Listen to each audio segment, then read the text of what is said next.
कहते हैं जाट जिसके साथ चले जाएं, उसके लिए राजस्थान की सत्ता आसान हो जाती है।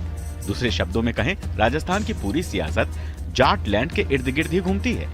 25 नवंबर को चुनाव है, तो एक बार फिर जाट सेंटर ऑफ पॉलिटिक्स बन गए हैं। कांग्रेस और बीजेपी दोनों अपने अपने तरीके से जाटों को अपने पाले में लाने में जुटे हुए हैं। राजस्थान की सत्ता के लिए जाट कितना बड़ा फैक्टर है, इसका अंदाजा इसी से लगाया जा सकता है कि कांग्रेस ने 200 में से 36 सीटों पर जाट नेताओं को अपना उम्मीदवार बनाया है, तो वहीं बीजेपी के 200 में से 31 उम्मीदवार जाट बिरादरी से आते हैं। टिकट बांटने के बाद दोनों पार्टियों में जाट वोटरों को लुभाने की होड़ भी लग गई है। जिसकी जितनी आबादी उसकी उतनी हिस्सेदारी नारे के साथ कांग्रेस ने तो जाट महासभा की जातिगत जनगणना की मांग को अपनी घोषणा पत्र में रख दिया है। अब प्रधानमंत्री नरेंद्र मोदी ने भी जाट वोटरों के बीच अपना ट्रम्प कार्ड खेल दिया। राजस्थान के जाटलैंड, भरतपुर और नागौर में प्रधानमंत्री ने न सिर्फ जाट समाज को बीजेपी की सरकार में आरक्षण की याद दिलाई, बल्कि ये कहकर कांग्रेस को आड़े हाथों भी लिया कि कांग्रेस को 50 साल बाद ओबीसी की याद आई है। जाट वोटरों को लुभाने की इस कोशिश में आरएलडी की भी एंट्री हो गई है। गठबंधन के तहत कांग्रेस ने जाटों के गढ़ भरतपुर को आरएलडी के लिए छोड़ दिया। अशोक गहलोत ने यहाँ जयंत चौधरी के साथ रैली की और जयंत चौधरी ने फिर से गहलोत सरकार का नारा दिया।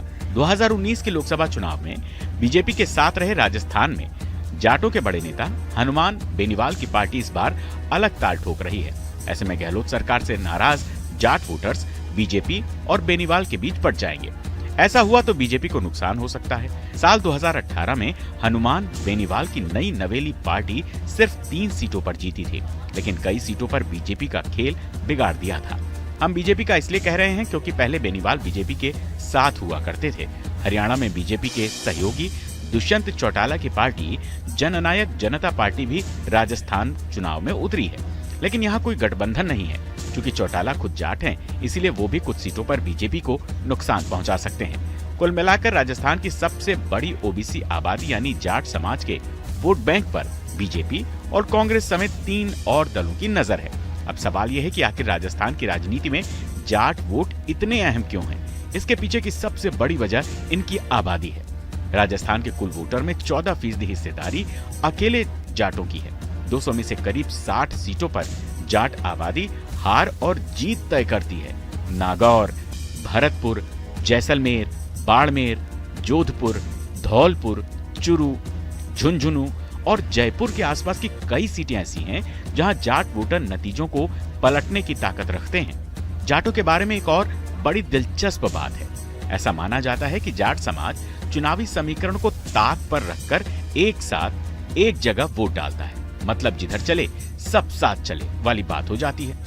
सूबे में जाट समाज के दबदबे का अंदाजा इस बात से लगाया जा सकता है कि हर चुनाव में कम से कम 10-15% विधायक जाट ही होते हैं। मंत्रिमंडल में जाटों का दबदबा होता है। साल 2018 के चुनाव में सबसे ज्यादा जाट नेता विधायक बनकर विधानसभा पहुंचे थे।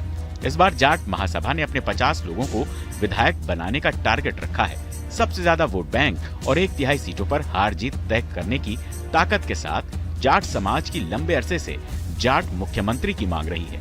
अभी कुछ दिन पहले इस मांग को लेकर जयपुर में जाट महाकुंभ का आयोजन भी किया गया। बीजेपी और कांग्रेस दोनों पार्टियां जाट आबादी की ताकत से वाकिफ हैं। 2 बार सूबे की मुख्यमंत्री रह चुकी वसुंधरा राजे पिछले 2 चुनावों में खुद को जाट बहू बताकर वोट मांगती रही हैं। कुछ समय पहले तक दोनों पार्टियों के प्रदेश अध्यक्ष जाट ही थे। हालांकि बाद में बीजेपी ने सतीश पूनिया को हटाकर ब्राह्मण नेता सीपी जोशी को प्रदेश अध्यक्ष बना दिया। कांग्रेस में सचिन पायलट और गोविंद डोटासरा से पहले भी कई दिग्गज जाट नेता रहे, जिनके हाथ में संगठन की कमान रही। हालांकि सचिन पायलट को मुख्यमंत्री न बनाए जाने से जाट इस बार कांग्रेस से कुछ हद तक नाखुश हैं। बीजेपी इसी नाराजगी को भुनाकर जाटों को अपने पाले में लाने की कोशिश में है। हालांकि वसुंधरा राजे को किनारे